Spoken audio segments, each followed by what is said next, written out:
बहुत समय पहले वृंदावन की पवित्र भूमि पर एक ऐसी प्रेम कहानी जन्मी जो सिर्फ प्रेम नहीं बल्कि भक्ति और आत्मा का मिलन थी।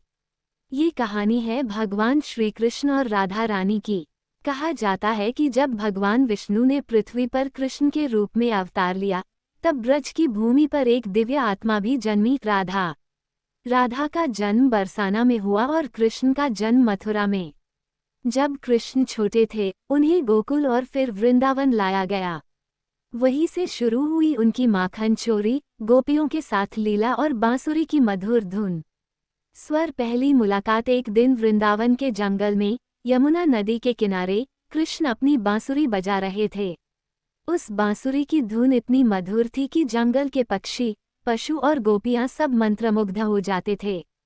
उसी धुन को सुनकर राधा भी वहां पहुंची। जैसे ही राधा ने कृष्ण को देखा, समय मानो रुक गया। कृष्ण मुस्कुराए और बोले, राधे, तुम आ गई, मैं तुम्हारा ही इंतजार कर रहा था। उस दिन से उनका प्रेम सिर्फ दो लोगों का प्रेम नहीं रहा, बल्कि आत्मा और परमात्मा का मिलन बन गया। पुष्पनकार वृंदावन की लीलाएं। वृंदावन में कृष्ण और राधा की कई सुंदर लीलाएं हुईं। कभी रासलीला, कभी फूलों की होली और कभी यमुना किनारे बांसुरी की धुन। जब कृष्ण बांसुरी बजाते थे तो राधा सबसे पहले उस धुन को पहचान लेती थीं।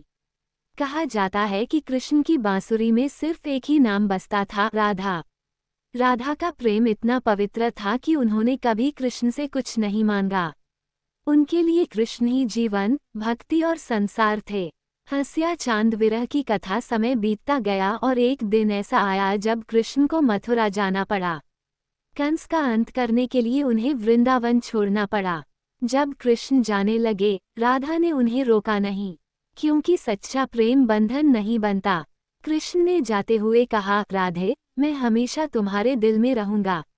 और सच में कृष्ण कभी वृंदावन वापस नहीं आए, लेकिन राधा के हृदय से कभी दूर भी नहीं हुए।